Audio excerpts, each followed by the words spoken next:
کیا مجتہدین قرآن اور حدیث کو چھوڑ کر اپنی مرضی سے فتویٰ صادر کرتے ہیں؟ سید خوئی علیہ الرحمہ نے سید سیستانی حفظہ اللہ کو کون سی اجازت دی ہے؟ کیا تقلید کی مذمت میں روایات نہیں ہیں؟ تقلید کی کتنے معنی ہیں اور ہم کس معنی میں فقہا کی تقلید کرتے ہیں؟ ان جیسے سوالات کو جاننے کے لیے تقلید کے قصے میں ہمارے ساتھ رہیے گا۔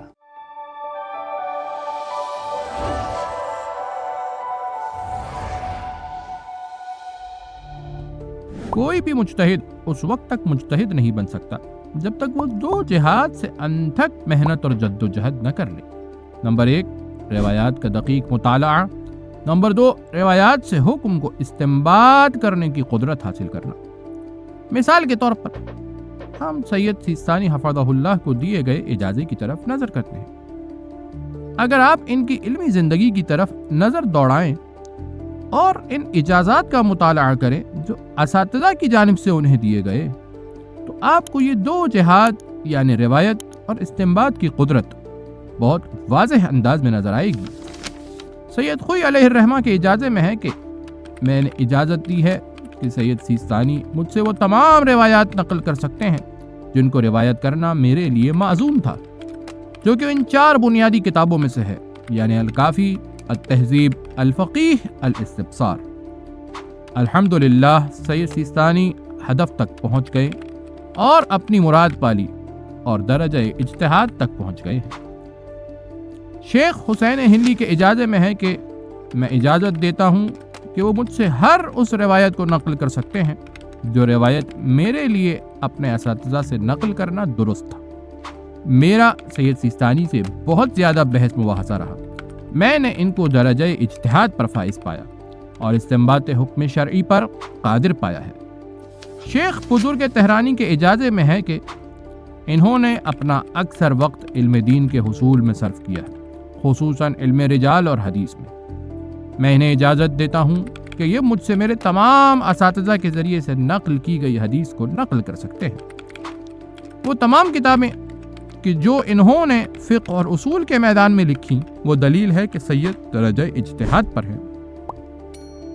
اب سوال یہ بچ جاتا ہے کہ اگر تقلید اور لوگوں کو فتاوی دینا ائمہ اطہار علیہم السلام کے زمانے سے ہی موجود تھا اور راویان حدیث جو اس زمانے میں حدیث نقل کرتے تھے آج بھی یہی سلسلہ جاری ہے، تو پھر ان احادیث کی کیا تفسیر کی جائے جو تقلید کی مذمت میں وارد ہوئی؟ جواب یہ ہے کہ اس قسم کی روایات تقلید کے ایک دوسرے معنی کی مذمت میں ہیں جس کا ہمارے موضوع سے کوئی تعلق نہیں۔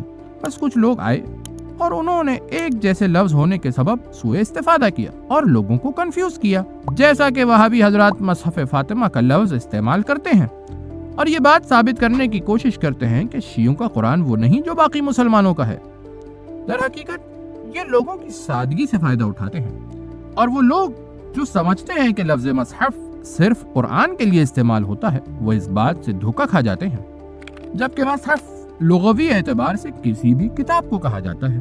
ان لوگوں نے بھی یہی کام کیا، انہوں نے تقلید کے ایک معنی کو تقلید کے دوسرے معنی سے ملا دیا اور کچھ اپنی جانب سے اس میں اضافہ کر دیا۔ آپ کے پاس عقل نہیں، تقلید سے لوگ آپ پر ہنستے ہیں، اور اس طرح کے دوسرے جملے۔ سادہ لوگ اس طرح پھنس جاتے ہیں۔ اب ہم آپ کو یہ بتاتے چلیں کہ لفظ تقلید 3 معنی میں استعمال ہوتا ہے۔ پہلا، اصول دین میں تقلید جیسے اللہ کی وحدانیت، نبوت اور امامت، یہ یقینی امور ہیں، ان میں کسی کی تقلید نہیں کی جا سکتی، اور یہ نہیں ہو سکتا کہ آپ مرجع تقلید کے پاس جائیں اور یہ پوچھیں کہ کیا آپ توحید اور نبوت کی تصدیق کرتے ہیں یا نہیں کرتے۔ یہ تقلید بالکل غلط ہے، کیونکہ عقیدے کا مطلب یہ ہے کہ حق کو پہچانا جائے اور اسے دل سے قبول کر لیا جائے اور بس۔ دوسرا معنی اہل قیاس کی تقلید۔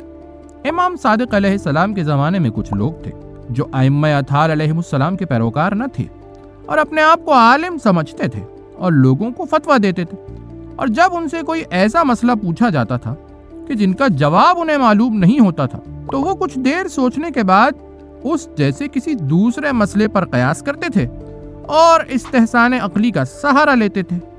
استحسان یعنی اپنے مزاج کے مطابق حکم دینا۔ یہ تقلید بھی بالکل باطل ہے۔ تمام کی تمام روایات جو تقلید کی مذمت میں آئی ہیں اور وہ الفاظ جو شیخ صدوق اور شیخ مفید نے تقلید کی مذمت میں کہے ہیں ان سے مراد یہی دو اقسام کی تقلید ہے، یعنی عقائد میں تقلید اور اہل قیاس کی تقلید، وگرنہ یہ معقول نہیں کہ یہ علماء ایک جہت سے تقلید کی مذمت کریں اور دوسری جانب سے رسالہ عملیہ یعنی فتوی کی کتاب بھی لکھ دیں، جیسا کہ آپ دیکھتے ہیں۔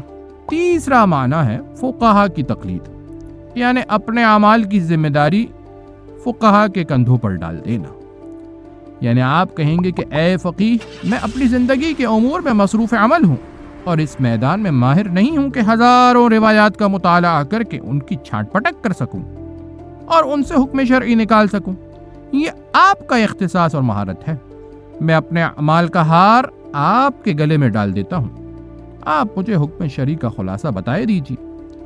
یہ تقلید درست ہے اور یہی راویان حدیث کے سلسلے کا طبیعی تسلسل بھی ہے۔ یمن کے لوگ اپنے لہجے میں اس معنی کو اس وقت بیان کرتے ہیں جب وہ کسی بات کی کنفرمیشن چاہتے ہیں اور یوں کہتے ہیں گلدک اللہ، یعنی جو بات کہہ رہے ہو اس کی ذمہ داری اپنے کندھے پر لیتے ہو، خدا کو حاضر ناظر جانتے ہوئے بتلاؤ۔ ایک سوال یہ رہ گیا کہ وہ علوم جو امام علیہ السلام کے دور میں نہیں تھے، جیسے علم اصول، علم رجال، یہ سب کہاں سے ہے؟ کیا علم اصول اور علم رجال کے بغیر کام چل سکتا ہے؟ کیا کافی میں شیخ کلینی نے تمام روایات لکھ دی ہیں؟ کہیں آپ موجودہ مراجعین کو چھوڑ کر شیخ کلینی کی تقلید تو نہیں کر رہے؟ ان جیسے سوالات کو جاننے کے لیے تقلید کے قصے میں ہمارے ساتھ رہیے گا۔